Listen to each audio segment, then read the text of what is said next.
palabra es suficiente para los muertos levantar. Nadie es como Él, oh gran yo soy.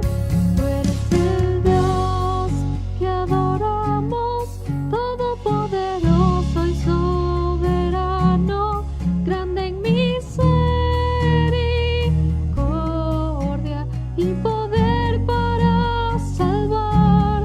Tú eres el Dios que adoramos, quien derrotó la muerte y el pecado, glorioso Redentor y Rey, te adoramos.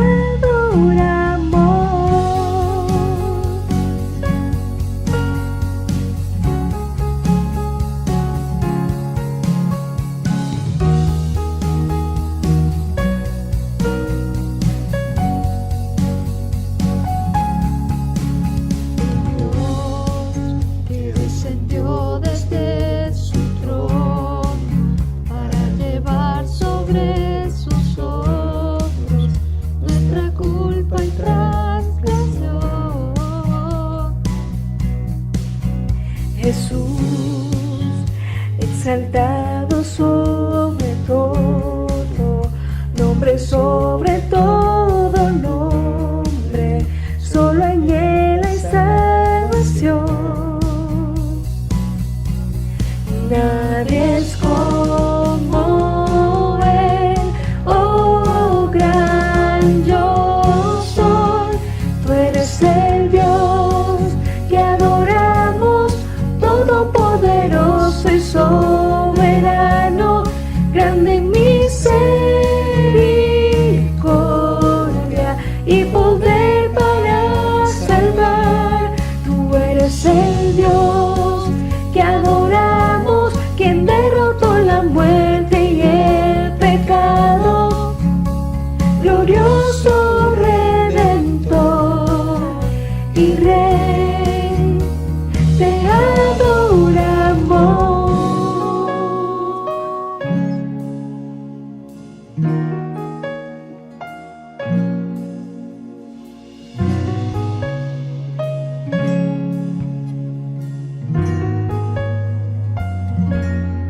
A Él sea la gloria y el poder, Todo es de Él y para Él. a Él sea la gloria y el poder, todo es de Él y para Él. Tú eres el Dios que adoramos, todopoderoso y soberano, grande en misericordia y poder para salvar.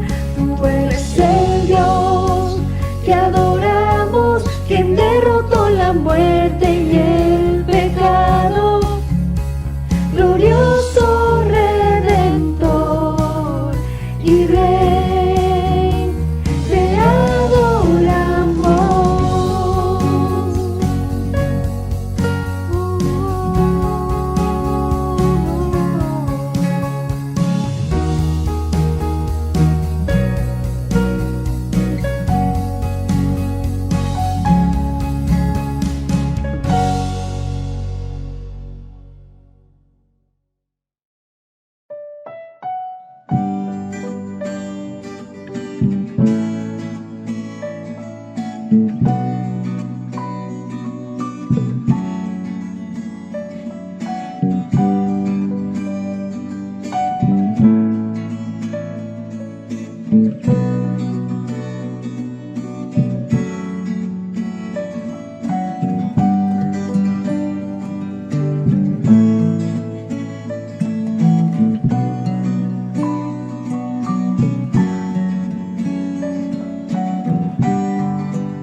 eternidad. ¿A quién iré en busca de paz? ¿Y quién podrá mi vida saciar de verdad?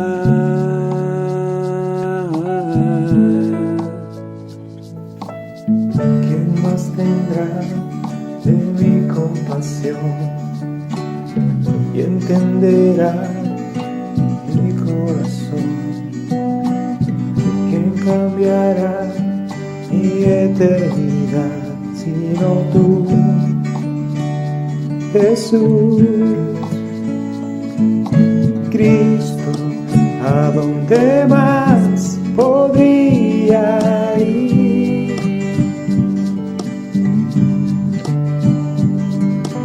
Cristo, ¿qué otro lugar puede existir?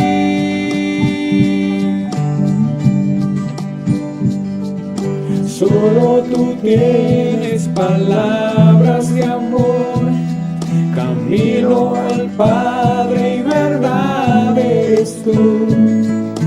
Cristo, ¿a dónde más podría ir? ¿A quién iré en necesidad? ¿A quién iré en busca de paz? ¿Y quién podrá mi vida saciar de verdad? Oh Dios, ¿quién más tendrá de mi compasión y entenderá mi corazón? ¿Quién cambiará mi eternidad sino tú, Jesús? Cristo, ¿a dónde más podría ir?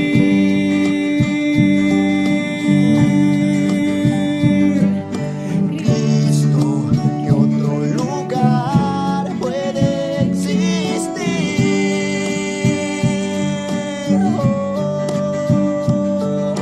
Solo tú tienes palabras de amor, Camino al Padre y verdad eres tú. Cristo, ¿a dónde más podría ir?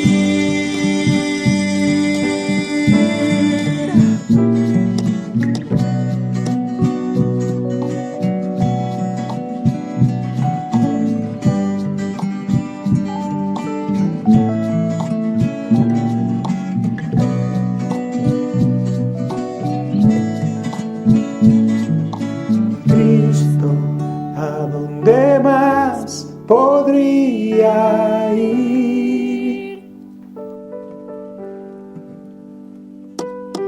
Cristo, ¿qué otro lugar puede existir?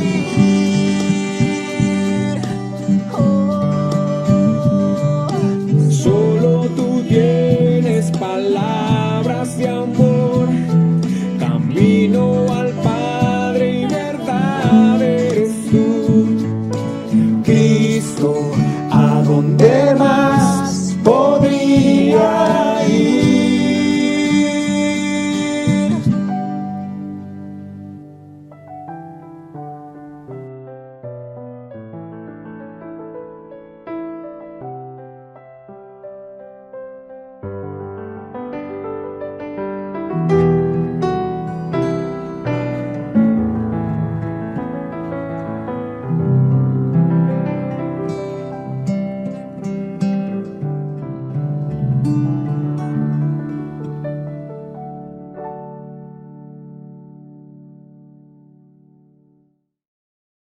Si te dijeran que tienes una semana de vida, ¿qué es lo que harías tú? ¿A qué dedicarías los últimos días, los últimos minutos que te quedan? La verdad es que el texto bíblico nos habla de Jesús, nos habla de su última semana, y por lo que nosotros sabemos, por lo que nos enseñan las mismas Escrituras, Él sabía lo que se venía, Él sabía lo que le esperaba, Él sabía para lo que había venido. Y frente a estas circunstancias, Él sabía que le quedaba solamente poco tiempo de vida. ¿Y qué es lo que hizo en esos días? ¿Qué hizo en esos momentos finales previos a la crucifixión? Vemos nosotros algunos relatos que nos hablan de esto. Yo quisiera solamente enfocarme en algunos pocos instantes previos a lo que se suele llamar la Semana Mayor, previos al momento en que va a ser crucificado, previos al momento de la última cena, previos al momento en el cual presentará su defensa delante de los jueces humanos. Será crucificado al final. Pero antes de todo esto, vemos nosotros una serie de sucesos que empiezan en la ciudad de Jericó, a un par de kilómetros de la ciudad de Jerusalén, en un lugar en el cual el comercio era lo más importante. Y en ese lugar vamos a ver lo que sucede. Lucas, capítulo 18, en el verso 35 nos dice: aconteció que acercándose Jesús a Jericó, un ciego estaba sentado junto al camino mendigando, y al oír a la multitud que pasaba, preguntó qué era aquello. Y le dijeron que pasaba Jesús Nazareno. Entonces dio voces diciendo: Jesús, hijo de David, ten misericordia de mí. Y los que iban delante le reprendían para que callase, pero él clamaba mucho más: Hijo de David, ten misericordia de mí. Jesús entonces, deteniéndose, mandó traerle a su presencia, y cuando llegó le preguntó diciendo: ¿qué quieres que te haga? Y él dijo: Señor, que reciba la vista. Jesús le dijo: recíbela, tu fe te ha salvado. Y luego vio y le seguía glorificando a Dios, y todo el pueblo, cuando vio aquello, dio alabanza a Dios. La primera cosa que hace Jesús cuando llega a Jericó, por decirlo así, una de las últimas paradas antes de llegar a Jerusalén, la ciudad donde iba a ser crucificado, Jesús lo que hace es sanar a un enfermo de la vista. Quizá está pensando en lo que se viene, quizás está pensando en todos los problemas que van a afrontarse en Jerusalén. Sin embargo, Jesús no deja la oportunidad de hacer el bien a quien está cerca de él. Jesús escucha de este hombre que está ciego y que clama a gran voz y que pide ayuda. Y no le dice: ¿no te das cuenta de lo que se me viene a mí? ¿No te das cuenta de todos los problemas que tendré que enfrentar? Sino que Jesús se acerca y lo ayuda. La verdad es que es un mensaje como para que nosotros lo reflexionemos, porque muchas veces nosotros ponemos por delante nuestras preocupaciones, nuestros problemas, y cuando alguien nos dice que necesita ayuda, a veces tenemos las ganas de decir: ¿no sabes todos los problemas que estoy pasando? ¿No sabes toda la angustia que hay en mi corazón? Sin embargo, Jesús calla y simplemente extiende su mano. Ayuda al que está necesitado. Eso es lo primero que nosotros vemos en su entrada a Jericó. Pero una vez que ingresa a la ciudad de Jericó, se encuentra con otro personaje muy interesante en la vida de Jesús. Se trata de Zaqueo, aquel publicano, o como dicen las Escrituras, aquel jefe de publicanos que tenía una cierta ansiedad de conocer al Maestro, pero que se sentía una persona demasiado pecadora como para acercarse a Dios. Dice el texto en Lucas capítulo 19, verso 1: habiendo entrado Jesús a Jericó, iba pasando por la ciudad, y sucedió que un varón llamado Zaqueo, que era jefe de los publicanos y rico, procuraba ver quién era Jesús, pero no podía a causa de la multitud, pues era pequeño de estatura. Y corriendo delante subió a un árbol sicómoro para verle, porque había de pasar por allí.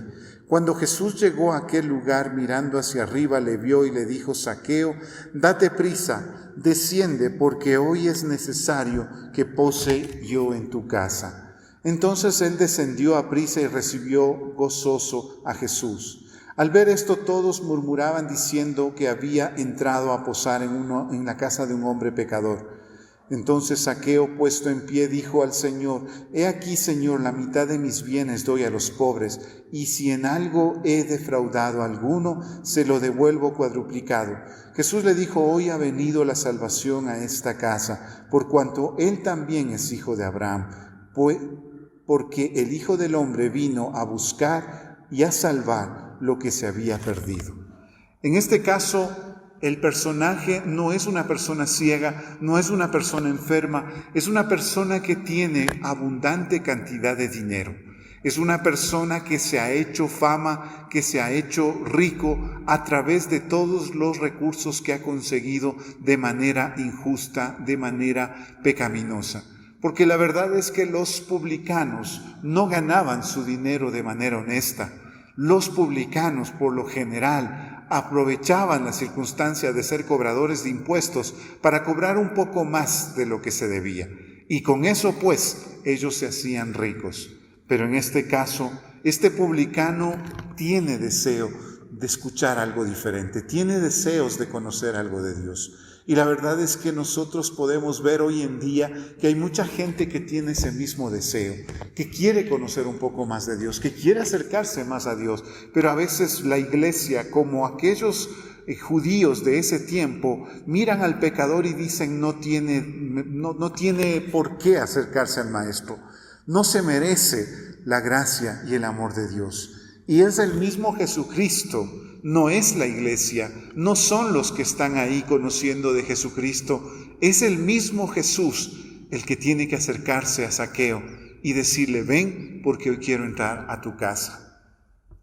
Considerar que hay veces en que las mismas personas que anhelan de Jesucristo tienen que buscar y a veces tienen que empujar y golpear en medio de los hermanos para poder escuchar del Maestro, es algo que a nosotros como iglesia debería avergonzarnos, porque muchas veces les ponemos trabas a los que necesitan de Dios, en lugar de abrir las puertas y escucharlos y recibirlos y darles la buena nueva de Jesucristo.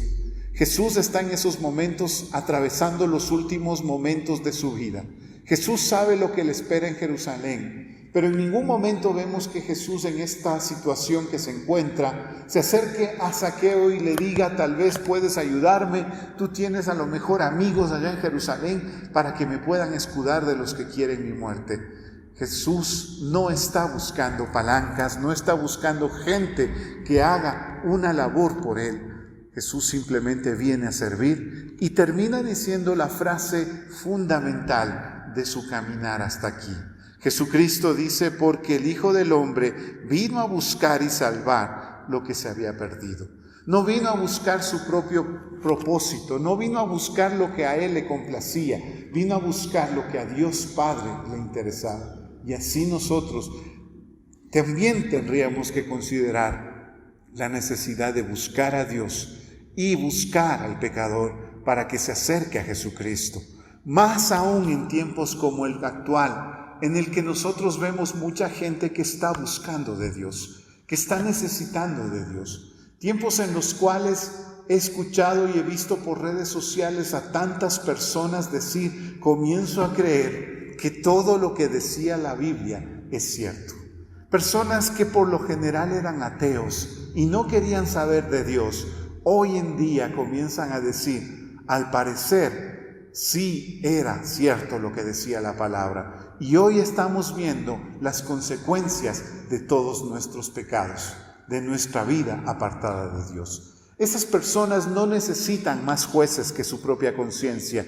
Esas personas lo que necesitan es una mano que se extienda y le diga, ven y cena con el Señor. Porque el Señor tiene las manos abiertas y dispuesto el corazón para recibir a todos aquellos que lo buscan de corazón.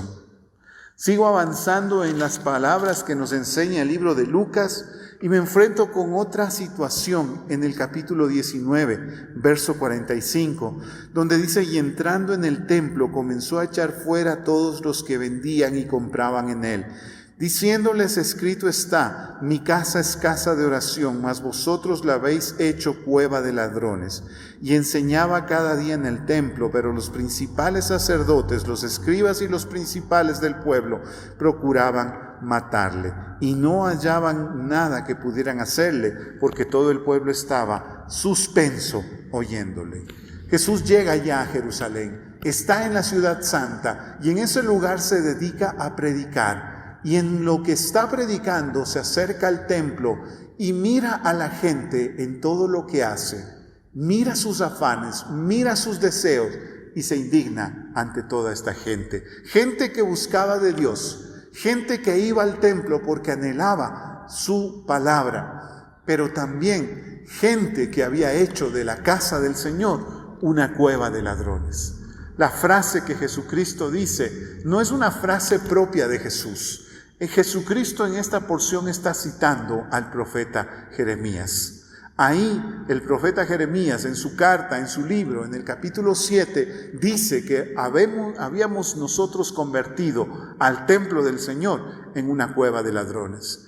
Y el profeta explica a qué se refiere, diciendo, porque mienten, roban, adulteran, hacen tantas cosas malas y luego vuelven al templo y dicen, casa del Señor es esta, pensando que por esa razón, solo por ir al templo, ya son justificados de sus pecados.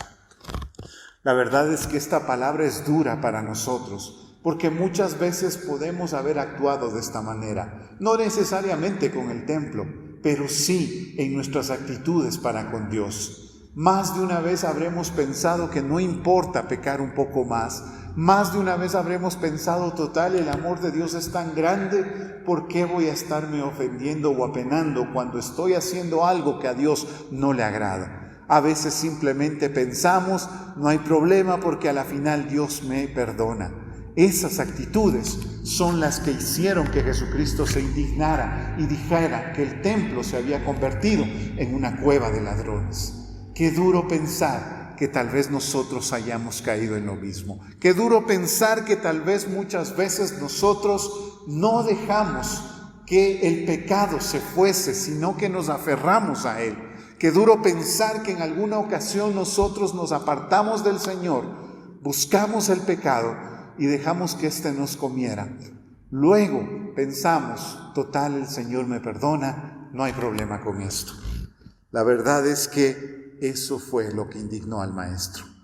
Tengamos cuidado con nuestras actitudes, porque puede ser que nosotros mismos estemos llamándonos para la condenación por nuestras actitudes mezquinas para con nuestro Señor y Salvador. Sigo avanzando en estas porciones y me encuentro con algo que llamó la atención a Jesucristo. En el capítulo 21, en el verso 1 dice, levantando los ojos vio a los ricos que estaban echando sus ofrendas en el arca de las ofrendas. Vio también a una viuda muy pobre que echaba allí 2 blancas. Y dijo, en verdad os digo que esta viuda pobre echó más que todos, porque todos echaron para las ofrendas de Dios de lo que les sobraba, mas esta de su pobreza echó todo el sustento que tenía. Aquella mujer llamó la atención de Jesús. Ni el templo de Salomón, ni el templo hecho por Herodes, ni toda la grandeza y el lujo que se podía ver en aquella ciudad santa, ni los grandes sacrificios llamaron la atención del maestro.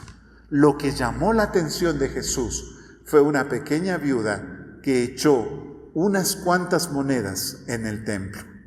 No se trataba de dinero, no se trataba de recursos, se trataba de la condición de fe. Mientras que los otros simplemente lanzaban lo que les quedaba, lo que les sobraba, aquel dinero que ya no lo iban a usar en nada más, echaban muchas veces solamente por ser vistos por los demás, como dice en Mateo capítulo 5, echan solamente por ser vistos o por ser aplaudidos por el mundo. Llaman y tocan trompeta para que se sepa lo que dan. Esas personas no llaman la atención de Jesús. Esas personas no buscan del Señor. Esas personas solamente buscan el agrado de las demás personas. Pero aquella viuda echó 2 monedas. Pero esas 2 monedas eran lo único que le quedaba. Esas 2 monedas eran su alimento de ese día. Y esas 2 monedas fueron al templo. Fueron al tesoro del templo. Tal vez podemos pensar, a lo mejor aquellos sacerdotes lo mal usaron, lo malgastaron. ¿Cómo sabe alguno qué tipo de gasto se habrá hecho con esas 2 monedas? Pero delante del Señor llegaron esas 2 monedas. Esas 2 monedas fueron las que atrajeron los ojos del maestro. Porque la verdad es que a Jesús no le interesan las cantidades. No le interesa la grandeza, a Jesús le interesa el corazón humilde y a Jesús le interesa que nosotros reconozcamos su grandeza. Lo que muestra la actitud de la viuda fue su total y absoluta dependencia de Dios. Y por esa razón llamó la atención del Maestro. La pregunta para nosotros hoy en día es: ¿dependemos del Señor? ¿Dependemos del Maestro? ¿Confiamos en Él? ¿O estamos siempre dejando las migajas para el Señor y pensando solamente en nosotros mismos? La verdad es que debemos volver nuestros ojos al Señor y volver a esa absoluta dependencia que Jesús encontró en aquella mujer en el templo. Y un último texto que hoy quisiera que podamos meditar previo a esta Semana Santa, o que abre esta Semana Santa, es el que se da en el capítulo 21, versos 25 en adelante, donde se nos habla de la venida del Hijo del Hombre. Hoy en día nosotros hemos escuchado muchos mensajes, muchas palabras, muchos supuestos profetas decir que se acerca el fin del mundo, que este planeta ya no da más, que estas son señales y principios de dolores y tantas otras cosas. La verdad es que yo te digo, puede ser, pero nada está dicho. La verdad es que muchas veces hemos escuchado a personas decir este tipo de cosas. Se dijo esto cuando se dio la gripe española. Se dijo esto cuando se dio la Primera y la Segunda Guerra Mundial. Se dijo esto cuando estuvo la Guerra Fría en su mayor apogeo. Se ha dicho esto tantas veces, el fin está cerca, el fin es ahora, se acabó el mundo, que muchas veces la gente se vuelve incrédula. Y no quiero yo caer en esto. Puede ser que acabe el mundo en estos días. Puede ser que el Señor Jesucristo vuelva por segunda vez.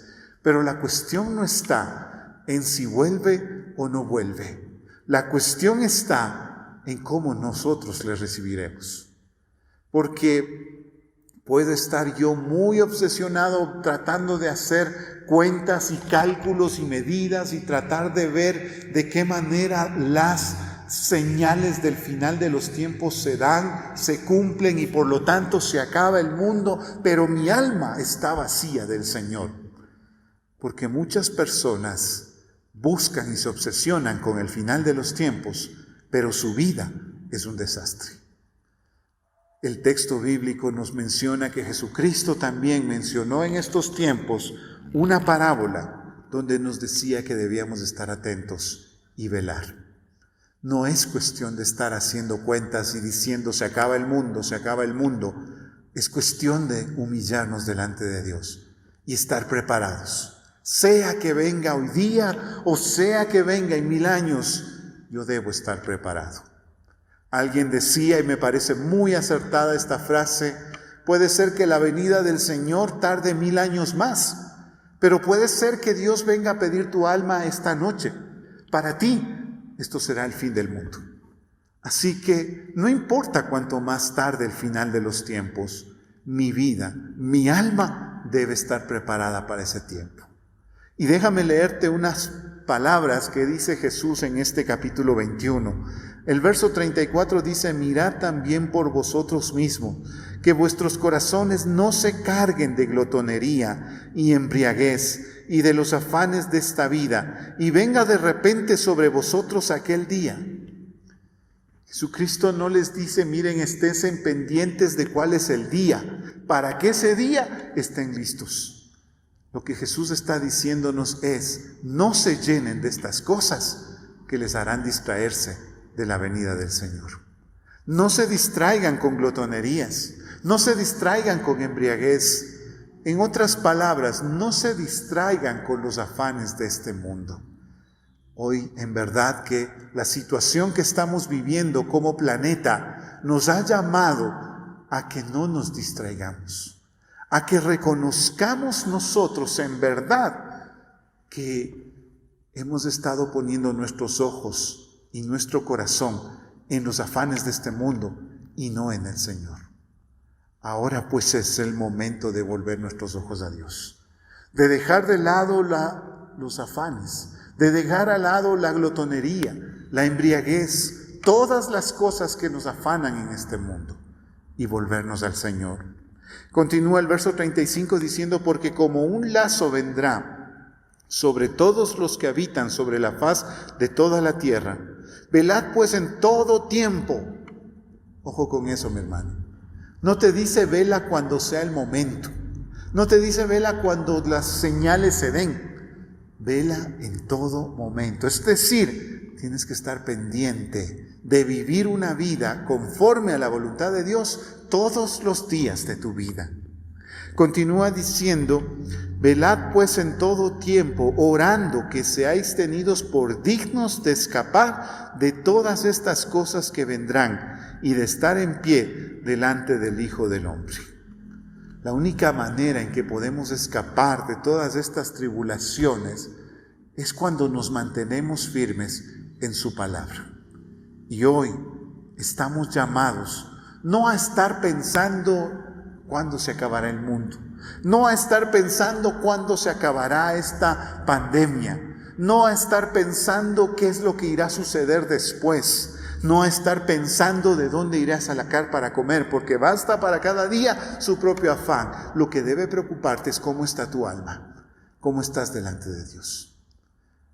Una frase que decían nuestros misioneros hace varias décadas atrás, cuando empezaban a evangelizar, era: si hoy murieses y te presentaras delante del Señor, ¿qué le dirías?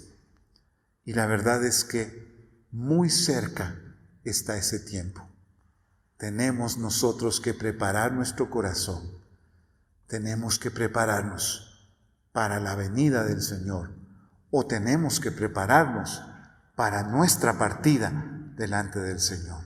Cualquier cosa que pase, siempre alertas y velando, buscando el camino del Señor. Jesús, pues, en estos últimos momentos, antes de ser llevado a la cruz, no está pensando en buscar algo para sí mismo. No está esperando que lo rescaten de esta situación. Jesús se asombra por la fe de una mujer anciana. Jesús se admira por la manera como el templo se ha llenado de personas hipócritas. Jesús va y se mete en la casa de un pecador para llevarlo a la salvación. Jesús sana a un hombre ciego. Jesús está demasiado ocupado haciendo las cosas del Padre como para estar pensando, ya se acerca mi hora.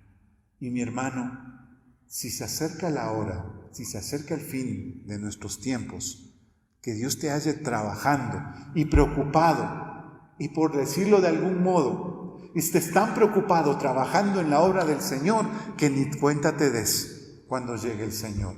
Sí, lo sabemos, será algo tan asombroso que todo ojo lo verá, pero que sea tanta tu dedicación al Señor que tenga que venir el mismo Maestro y decirte: hijo mío, ahora es el tiempo, ven a la presencia de tu Señor. Que Dios te encuentre trabajando, sirviéndole, haciendo su obra. Que Dios te bendiga y que Dios te dé paz en estos tiempos que estamos viviendo.